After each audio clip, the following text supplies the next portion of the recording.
స్తుతించుటకు, ఆరాధించుటకు దేవుడు మనకిచ్చినటువంటి ఈ చక్కటి సమయానికై దేవునికి వందనాలు చెల్లిస్తూ ఉన్నాను. 2150వ దినంగా ఈరోజు మనం మరి ఈ కల్వరి ప్రేయర్ గ్రూప్ స్టార్ట్ చేసుకొని ఇన్ని దినాలు దేవుడు మనకి ప్రతిరోజు, అంటే ఇంకొక మాటలో చెప్పాలంటే 2150 ప్రసంగాలు, 2150 సార్లు మనం యేసయ్య గురించి విన్నాం. ఇన్నిసార్లు దేవుడు వాక్యం వినేదానికి, క్రీస్తుని గురించి మనం తెలుసుకునేదానికి దేవుడు మనకి ఇచ్చినటువంటి మహా కృప. వినుట వలన విశ్వాసము కలుగును. మరి ఇన్నిసార్లు మనం విన్నామంటే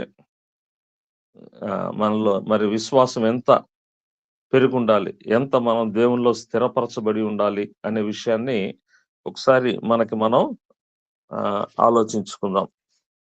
దేవునికి మహిమ.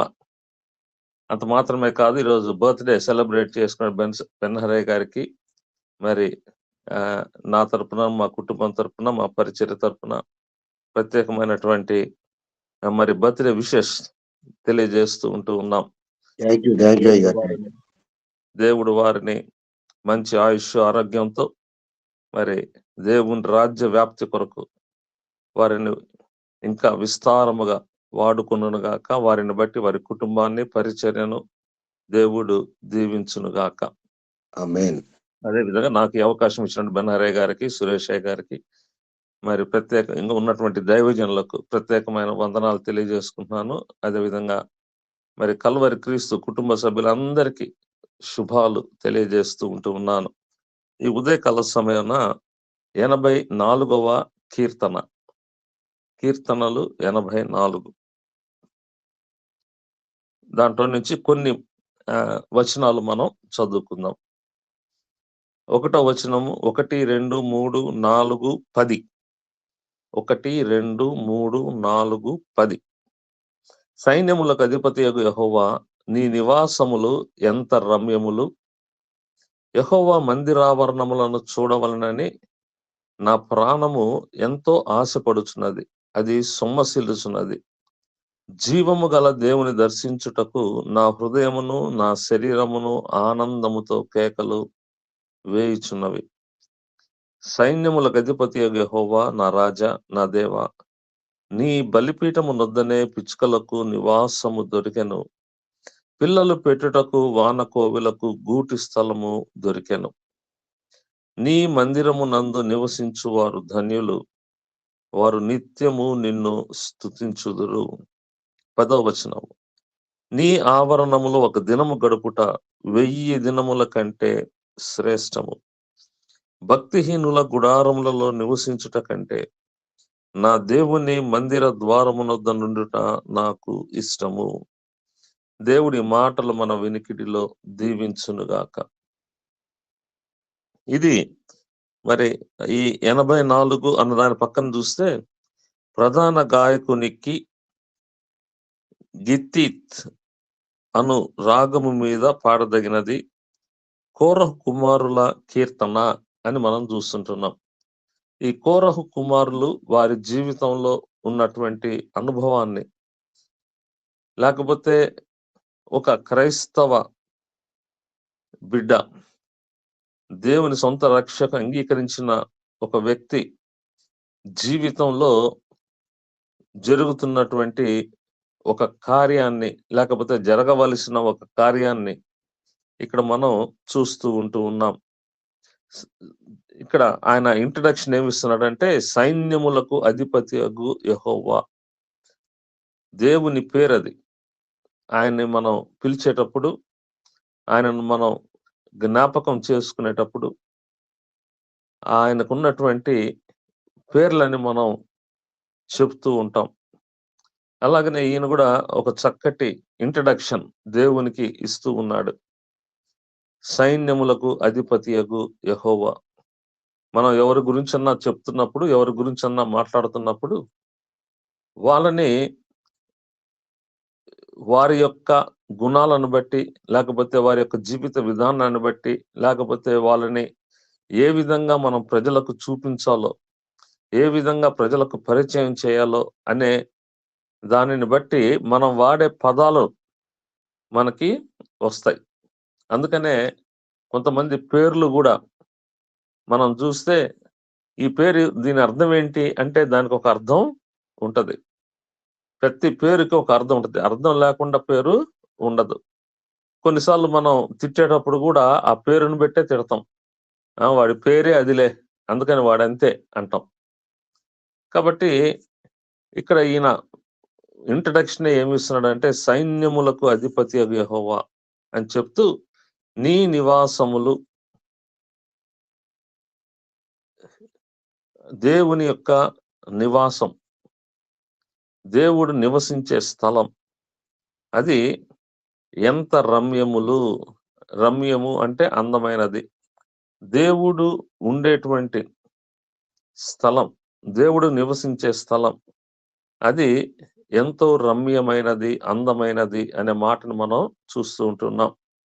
దేవుడు ఆదికాండం నుంచి మనం చూసుకున్నప్పుడు ఒక్కొక్క సందర్భంలో దేవుడు మనిషితో నివసించాలని మనిషి దగ్గరకొచ్చి ఆయన మరి కొన్ని ప్రదేశాలలో ఆయన నివసించాడు అని మనం చూస్తూ ఉన్నాం. ఈ పాత నిబంధన లేకపోతే ఈ కీర్తన భాగం వీళ్ళు రాసేటప్పటికి దేవుడు వాళ్ళ మధ్యలో ఒక మందిరంలో ఉన్నాడు. ఫస్ట్ ఏమో ఏదెను తోటకొచ్చేవాడు.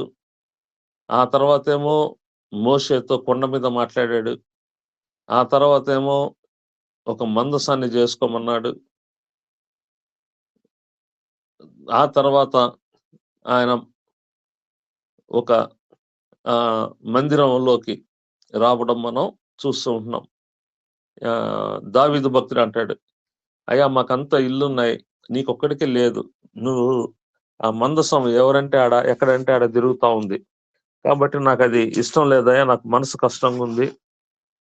నీకు ఒక మందిరం కడతాను అన్నప్పుడు దేవుడు అంటున్నాడు, నువ్వు ఆ మందిరం నాకు కట్టాల్సిన పని నీది కాదు, నీ కుమారుడైన సొలొమోనుకి చెప్పు.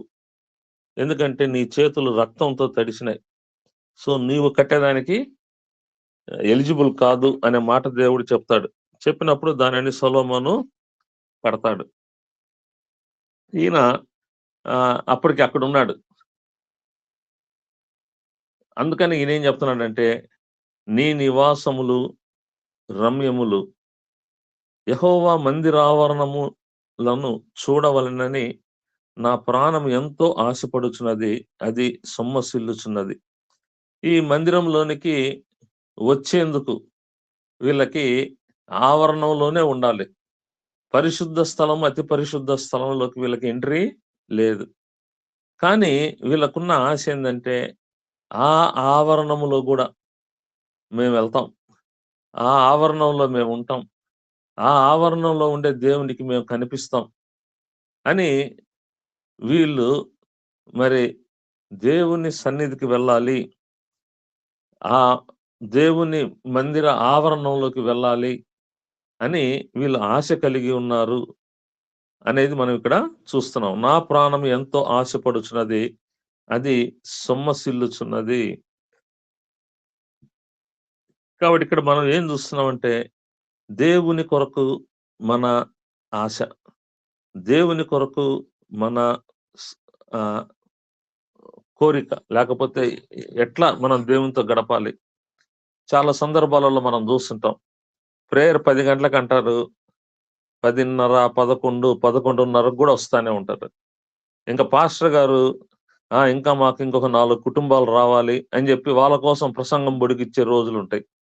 లేకపోతే వాళ్ళ కోసం ఒక పాట ఎక్స్ట్రా పాడే రోజులు కొన్ని సందర్భాలు ఉంటాయి. ఎందుకంటే వాళ్ళు ఆ టైం కన్నా మందిరంలోకి వస్తారు, ఆ టైం కన్నా దేవుని సన్నిధికి వస్తారు, వాళ్ళకి రావాల్సిన ఆశీర్వాదాలు వాళ్ళకి ఈరోజు దొరుకుతాయి అనేటువంటి కేవలం ఆ ప్రేమ మీదనే పాస్టర్ గారు పొడిగిస్తా ఉంటారు. విశ్వాసులు ఏమనుకుంటుంటారంటే ఆయన ఉంటాడులే, ఆయన చెప్తాడులే, మేము ఈ టైంకి పోయినా ఆయన ఇంకా వాక్యం చెప్తుంటాడు, మేము ఇంత లేటుకు పోయినా ఆయన ఇంకా ప్రార్థన చేస్తానే ఉంటాడు, ముందు పోయి అంతసేపు కూర్చోవాలనా, ఇలాగా విశ్వాసులు మాట్లాడుకుంటా ఉంటారు.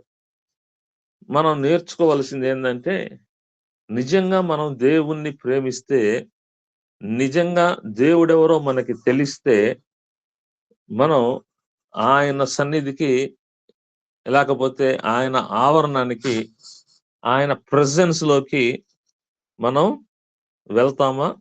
వెళ్ళమా? లేకపోతే ఏ టైంకి వెళ్తాం? నిర్లక్ష్యంగా వెళ్తామా? ఆలస్యంగా వెళ్తామా? లేకపోతే త్వరగా రెడీ అయ్యి ఒక 5 నిమిషాల ముందే అక్కడికి వెళ్తామా? ఈ మాట నేనెందుకు జెప్తున్నానంటే, మాకు నేర్పించినటువంటి పెద్దవాళ్ళు ఏం జెప్పేవాళ్ళంటే, 10 గంటలకి మీటింగంటే యేసయ్య 9:59కి అక్కడుంటాడు. అంటే ఇక ముందే ఉంటాడు. 59కి ఆడుంటాడు. ఏది 10 గంటలకు మీటింగంటే. మరి యేసయ్యే 9:59కొచ్చాడంటే నువ్వు తలుపులు తెరిచి, ఇయన్నీ రెడీ జేసుకొని మనం ఎప్పుడు కూర్చోవాలి అంటే 9:58కే మనం గూర్చోవాలి. ఎందుకంటే గెస్ట్ యేసయ్య. గెస్ట్ ముందొచ్చి తర్వాత హోస్ట్‌లుండగూడదు. అంటే కార్యక్రమాన్ని నిర్వహించే వాళ్ళు తర్వాత రాగూడదు. ముందెవరు రావాలంటే ప్రోగ్రామ్ జేసుకునే వాళ్ళు రావాలి. ప్రోగ్రామ్ జేసుకునే వాళ్ళొచ్చి అంతా రెడీ సార్ అన్నప్పుడు ఆ గెస్టు రావాలి. అది క్రమం. అట్లాగా మాకు నేర్పించేవాళ్ళు. ఆ తర్వాత నేను ఒక సంస్థలో మిషనరీగా కొన్ని సంవత్సరాలు పరిచర్య జేశాను. అక్కడ గూడా మాకు ఇలాంటి తరబీదే ఉండేది. పొద్దున 9 గంటలకి మాకు చెన్నైలో మీటింగుంది అంటే, మేమందరం ఆ ముందు రోజు రాత్రే చెన్నైకి చేరుకునేవాళ్ళం. అంటే రాత్రి బస్ ఎక్కితే, లేతే రాత్రి ట్రైన్ ఎక్కితే పగలు ఆడ దిగొచ్చు. ఒకవేళ ట్రైన్ లేట్ అయితే, బస్సు లేట్ అయితే, జరగకూడనిది ఏదైనా జరిగితే, ట్రాఫిక్ జామ్ అయితే ఇలాగనమాట. కాబట్టి బెటర్ ఏంది? ఒకరోజు ముందే వెళ్ళిపోయి చెన్నైలో ఎక్కడన్నా హోటల్‌లో ఉండి పొద్దున్నే డ్యూటీకి వెళ్ళేవాళ్ళం. ఈ మాట నేను ఎందుకు చెప్తున్నానంటే, ఒక ఉద్యోగం కోసం, లేకపోతే ఒక మనిషి కోసం, ఒక రోజు ముందే వెళ్లి, ఒక గంట ముందే వెళ్లి, ఆఫీస్‌లో మేము కూర్చునేవాళ్ళం.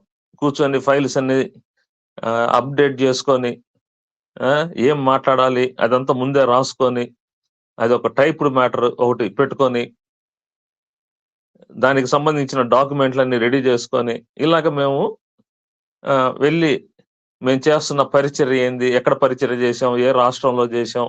ఎంతమంది? ఎక్కడ? ఏంది? దానికి సంబంధించిన ఫోటోలు ఇవన్నీ రెడీ జేసుకొని ఎళ్ళేవాళ్ళం.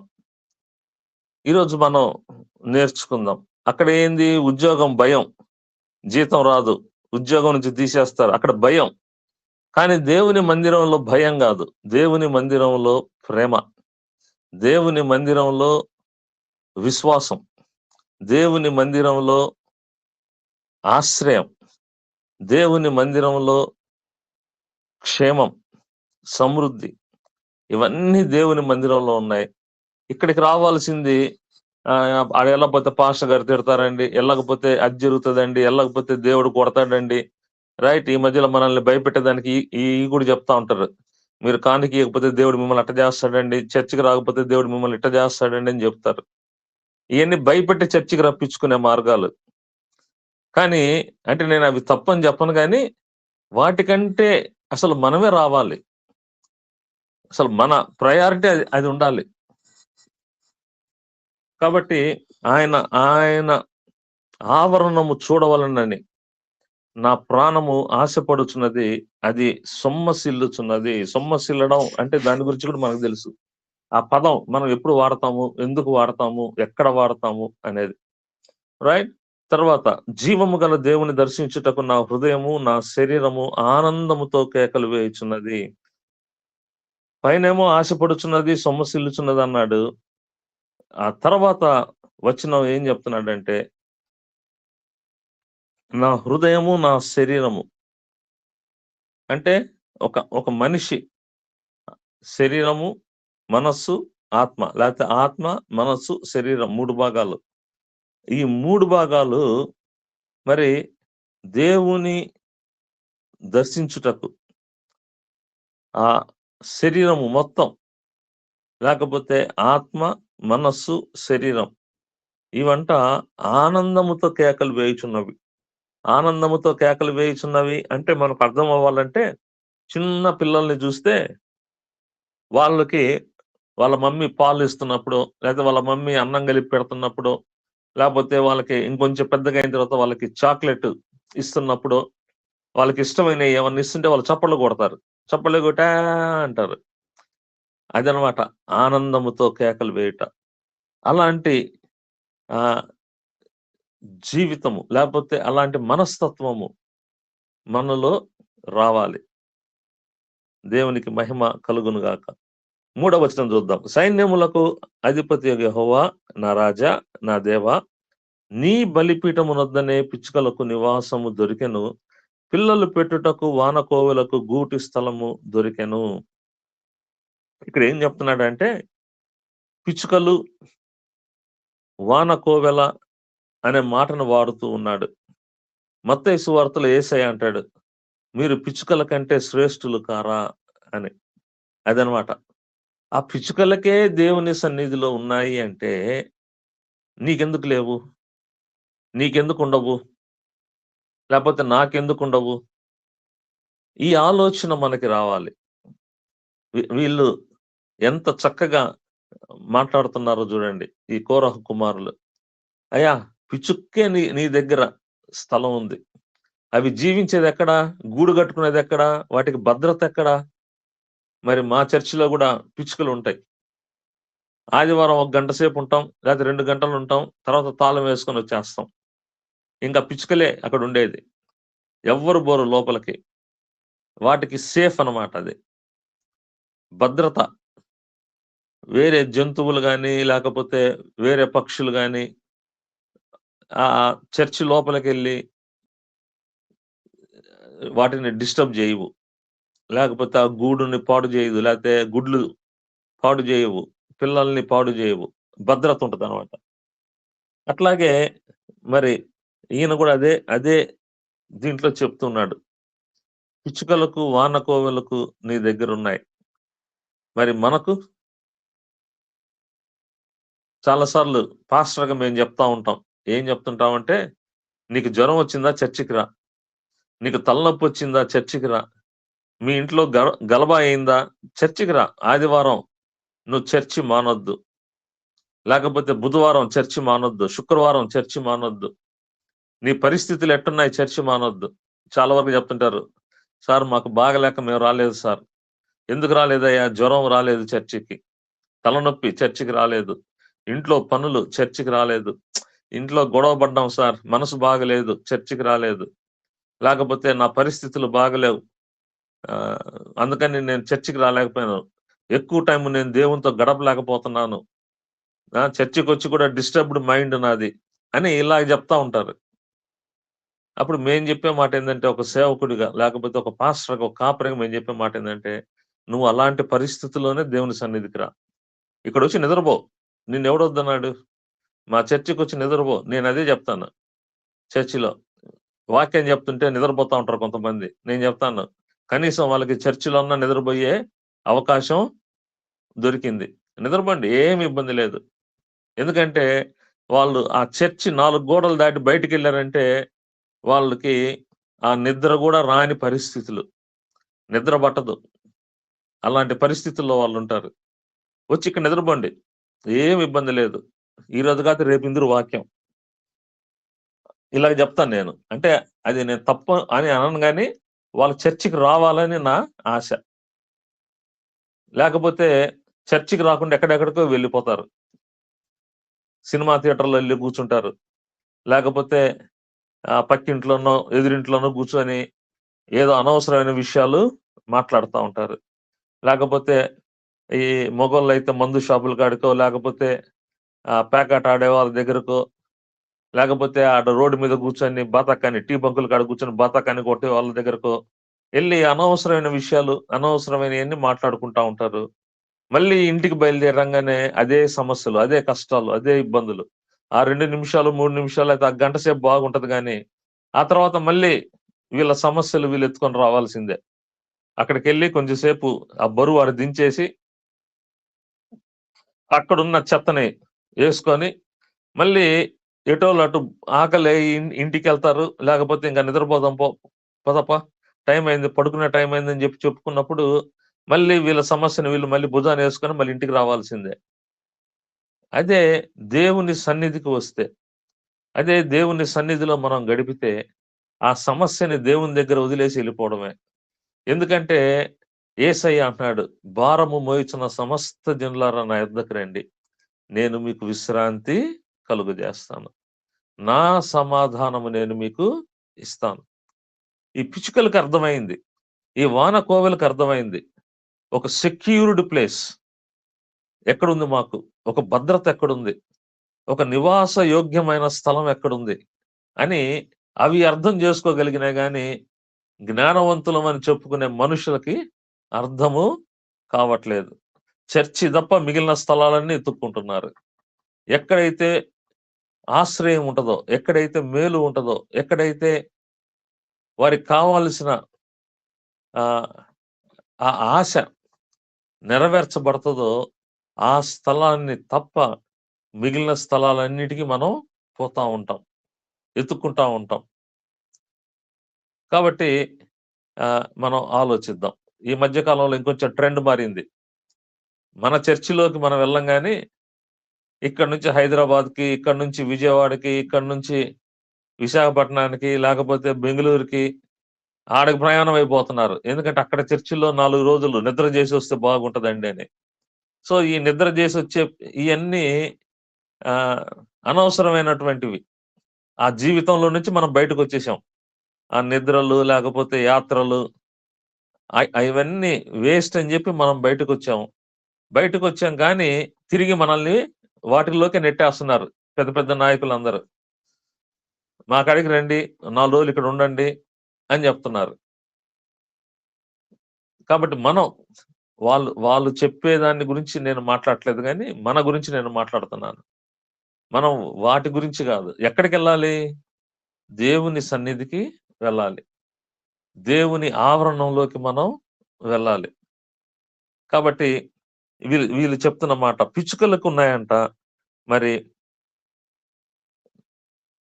మన పరిస్థితి ఏంది? 4వ వచనం చూద్దాం. నీ మందిరమునందు నివసించు వారు ధన్యులు, వారు నిత్యము నిన్ను స్తుతించుదురు. ఎవరైతే జ్ఞానం కలిగి దేవుని మందిరంలో నివసిస్తారో వారు ధన్యులు, వారు నిత్యము నిన్ను స్తుతించుదురు. స్తుతించుట, మాకది లేదు, మాకిది లేదు, వాళ్ళకుంది, వీళ్ళకుంది, మాకది కావాలి, మాకిది కావాలి. ప్రతిరోజు ఏదో ఒక పిటిషన్‌తో వచ్చేవాళ్ళున్నారు. ప్రతిరోజు మాకు పలాంది జరిగిందండి, ఇంకా జరగాల్సినవి ఇన్నున్నాయండి అని చెప్పుకునే వాళ్ళున్నారు. కొంతమందేమో కొంచెం, సార్ మాకు 90% అయిపోయింది సార్, ఇంకో 10% జరగాలి సార్, ఆ 10% కోసం ప్రార్థన చేయండి సార్ అనేవాళ్ళున్నారు. దేవుడు అంటున్నాడు, నేను మిమ్మల్ని పాలు తేనెలు ప్రవహించు దేశానికి తీసుకెళ్తాను, విశ్రాంతిలోనికి నేను తీసుకెళ్తాను రండి అంటే వీళ్ళు బయలుదేరి 40 సంవత్సరాలు ప్రయాణం చేసి ఆ బార్డర్‌లో కూర్చొని మధ్యలో ఎరికో గోడ ఒకటే అడ్డం. ఎరికో గోడకు కూడా కాదు, ఎరికో గోడకి ఉన్నటువంటి ఆ గేట్ అడ్డం. ఆ గేట్ దగ్గర కూర్చొని మేము లోపలికి వెళ్ళలేము, మేము అక్కడికెళ్తే చచ్చిపోతాం, ఆ లోపల ఉండే వాళ్ళు మమ్మల్ని చంపేస్తారు, దేవుడు ఎందుకు మమ్మల్ని ఇంత దూరం ఇన్ని సంవత్సరాలు నడిపించాడు, ఇంత దూరం ఎందుకు తీసుకొచ్చాడని చెప్పి అక్కడ ఏడ్చారంట. ఏడ్చి అక్కడ రాలిపోయారు. అదనమాట. అంటే స్తుతించేదానికి బదులు, ఆనందించేదానికి బదులు, ఇంత దూరం తీసుకొచ్చినోడు ఆ లోపలికి ఎందుకు తీసుకెళ్ళడు, ఇంత దూరం ఇన్ని సంవత్సరాలు నడిపించిన వాడు ఇక్కడికి ఎందుకు తీసుకురాడు, 90% చేసినోడు 10% చేయడా? అటువంటి ఆలోచన మనకు రాదు కానీ మనం ఎక్కడో కొరత, జీవితం అంతా కొరతే, ఎప్పుడు కూడా తృప్తిగా దేవునికి వందనాలు అని చెప్పలేని పరిస్థితుల్లో మనం ఉన్నాం. కానీ ఇక్కడ వాక్యం చెప్తుంది, నీ మందిరమందు జీవించు వారు ధన్యులు, వారు నిత్యము నిన్ను స్తుతించుదురు. 10వ వచనం చూద్దాం. నీ ఆవరణములో ఒక దినము గడుపుట 1000 దినముల కంటే శ్రేష్టము. నీ ఆవరణములో ఒక దినము గడుపుట 1000 దినముల కంటే శ్రేష్టము. ఇంకా ఇదే లెక్కలో మనం మాట్లాడుకుంటే, నీ ఆవరణములో అంటే మన ప్రేయర్ గ్రూప్‌కి నేను అన్వయించి చెప్తున్నాను. నీ ఆవరణంలో ఒక గంట గడుపుట 1000 గంటల కంటే శ్రేష్టము అనుకుందాం. ఇక్కడ మనం ఈరోజు 2150వ రోజు. అంటే 2150 గంటలు మనం దేవుని సన్నిధిలో గడిపాం. కల్వరి ప్రేయర్ గ్రూప్‌లో.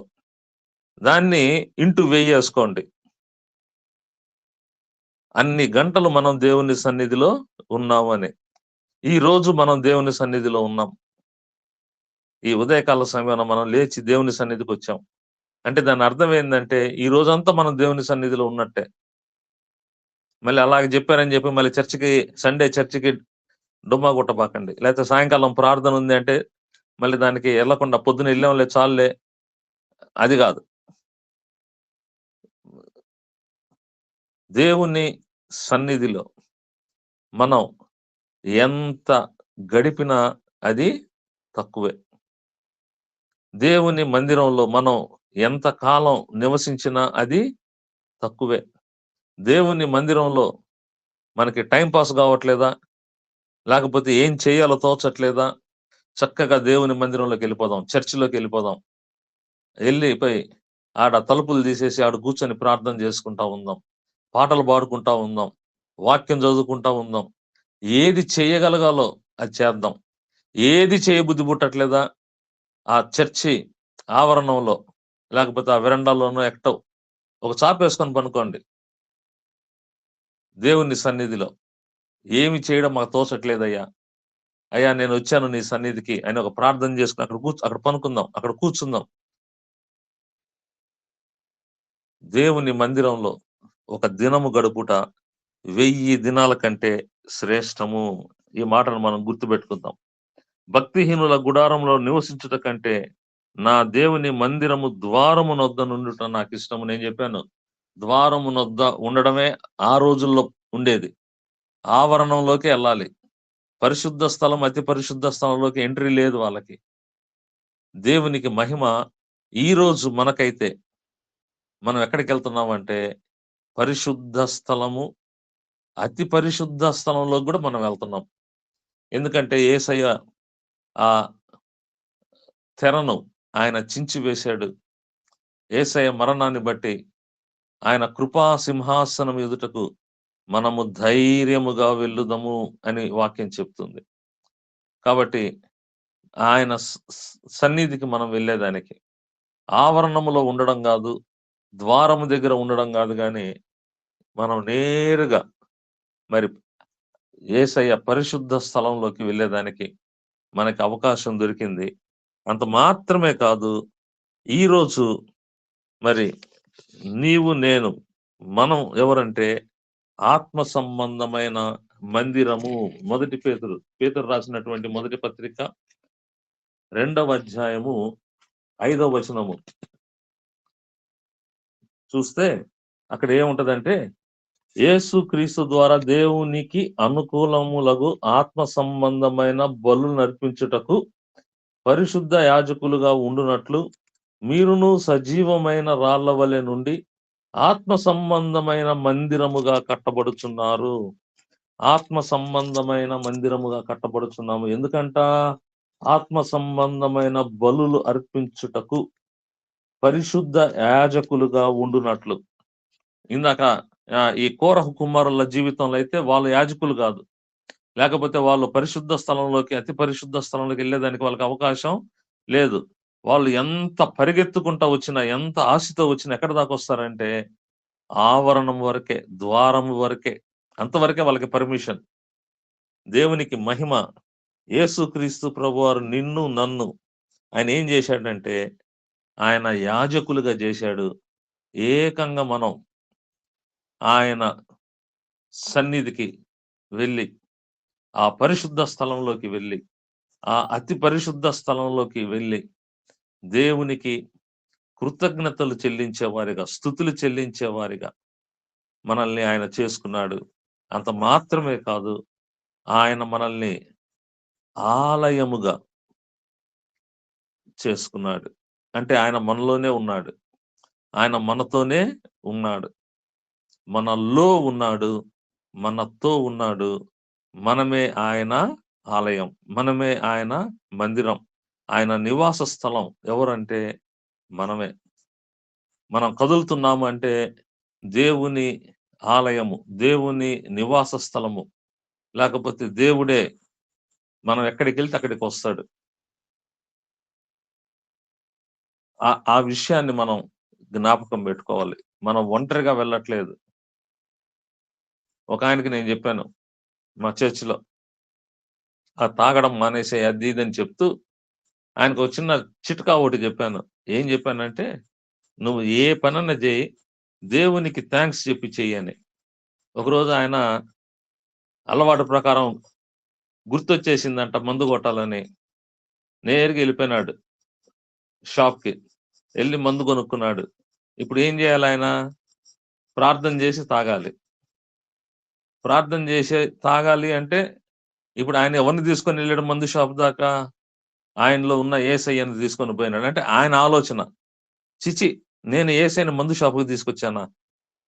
అయ్యా నన్ను క్షమించు అని జెప్పి మొత్తం అక్కడ పడేసి, ఇంటికొచ్చి మళ్ళీ ప్రార్థన చేసుకున్నాడంట. అయ్యా నన్ను క్షమించు. నేనొక్కడినే పోతే పర్వాలేదు మందు షాప్‌కి. లేతే నేనొక్కడినే ఎళ్లి తాగొస్తే పర్వాలేదు. కానీ నీవు నాలో ఉన్నావు. నేనెవరంటే యేసయ్యను మోసుకొని వెళ్ళేటువంటి ఒక మందిరం, ఒక ఆలయం. నేను నిన్నక్కడికి తీసుకెళ్ళాను. Sorry sir. నేనింకోసారి అలా చేయను. నన్ను క్షమించేసయ్యా అని ప్రార్థన చేసుకొని, తర్వాత ఆదివారం ఒక సాక్ష్యంలాగా చెప్తున్నాడు. నేనిట్లా పొరపాటు చేశాను. అక్కడికి పోయిన తర్వాత నాకర్థమైంది. నేనే దేవుని ఆలయం. దేవుడు నాలో ఉన్నాడు. కాబట్టి నేను ఆ పని చేయలేను. ఇలాగ మనం ఎప్పుడైతే అర్థం చేసుకోగలమో, ఎప్పుడైతే మనం ఆహ్, ఆ అనుభూతులు దేవుని సన్నిధిలో, దేవునితో ఉన్నటువంటి ఆ మధురమైనటువంటి ఆ అనుభూతులు మనం జ్ఞాపకం చేసుకుంటామో, మన జీవితం మారిపోతది. మన ప్రార్థన విధానం మారిపోతది. క్రైస్తవులంటే ఇట్టుంటారు అని మనం ఒక ఎగ్జాంపుల్‌గా మారిపోతాం. అట్టి కృప పరిశుద్ధాత్మ దేవుడు మనకందరికి దయచేయునుగాక. ఆమేన్. ఆమేన్. ఆమేన్. శ్రేష్టమైన వర్తమానాన్ని అందించిన దైవజనులు పాస్టర్ జిఆర్ ఆనందయ్య గారికి కల్వరి క్రీస్తు పరిచర్య తరపున ప్రత్యేక వందనాలు తెలియజేస్తూ ఉన్నాను. విత్తబడిన వాక్యం యొక్క ఫలింపు, ముగింపు ప్రార్థన మన మధ్యలో ఉన్నటువంటి తల్లిగారు విజయమ్మ గారు ప్రార్థన చేస్తారు. మా వందనాలమ్మ.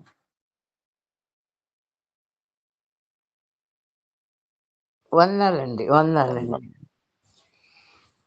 ప్రార్థన చేసుకుందామండి. పరిశుద్ధుడా నీకు స్తోత్రం, పరిశుద్ధుడా నీకు స్తోత్రం. ఈ ఉదయకాల సమయంలో నాయన వేకునే లేచి నా ప్రభా నీ సన్నిధికి వచ్చి నిన్ను స్తుతించి కీర్తించి ఘనపరిచి మహింపరిచి ఆరాధించడానికి ఇచ్చిన ఈ సద్భాగ్యం కొరకే నీకు వందనాలు నా ప్రభా. ఎందరికో లేని ధన్యత మాకు ఇచ్చావు నా ప్రభా, నీకు వందనాలు నాయన. దీన్ని సద్వినియోగపరచుకోవటానికి నీ కృప చూపించి అయా నీ సన్నిధిలో నా తండ్రి నీ వాక్య ధ్యానముతో నా ప్రభా ఇంతవరకు నా ప్రభా మేము గడిపినందుకు నీకు వందనాలు. నీ ఆలయంలో నా ప్రభు ఒక దినం గడుపుట 1000 జన్మల కంటే శ్రేష్టత సెలవిచ్చిన నీ దాసుని నా ప్రభ, నీ దాసుని ద్వారా మాకు తెలియపరిచారు నా ప్రభ. నీ సన్నిధిలో మేము గడపాలి నా ప్రభ. అయా నాయన నీతో అధిక సహవాసం కలిగిన ప్రభ. అయా నాయన మేమే నీకొక ఆలయముగా నా ప్రభ నాయన జీవించడానికి నీ కృప చూపించండి నా ప్రభ. అయా నాయన నీకు స్తోత్రం నాయన. విని విడిచిపెట్టు వారముగా కాకుండా నా ప్రభా దాన్ని అనుసరించి నడిచే బిడ్డలుగా నాయన ప్రతి విశ్వాసకి మాకందరికి దయచేయండి నా ప్రభా. నిన్ను పొందుకొని నిన్ను కలిగి నా ప్రభ మేము జీవించడానికి నీ కృప చూపించండి నా ప్రభ. నాయన విన్న వాక్యము నా ప్రభ ప్రతి హృదయంలో నూరంతలుగా ఫలింప చేయండి నా ప్రభ. నాయన నీ సన్నిధిలో గడపడానికి, అయా నీతో నాయన అధిక సహవాసం చేయటానికి, అయా నాయన మా సమయంలో వ్యర్థముగా పోనిచ్చుకోకుండా నాయన నీతో నా తండ్రి అంటుకట్టబడి ఫలించే జీవితమును మాకు అనుగ్రహించండి. నీ కృప చూపించండి నాయన. ప్రతి ఒక్కరిని తట్టి లేపండి నా ప్రభా. నాయన నీకు స్తోత్రం. నీ కృప కాపుదల నిత్యము నిరంతరం మాకు ఇస్తున్నావు నా ప్రభా. అయా నాయన నీకు స్తోత్రం.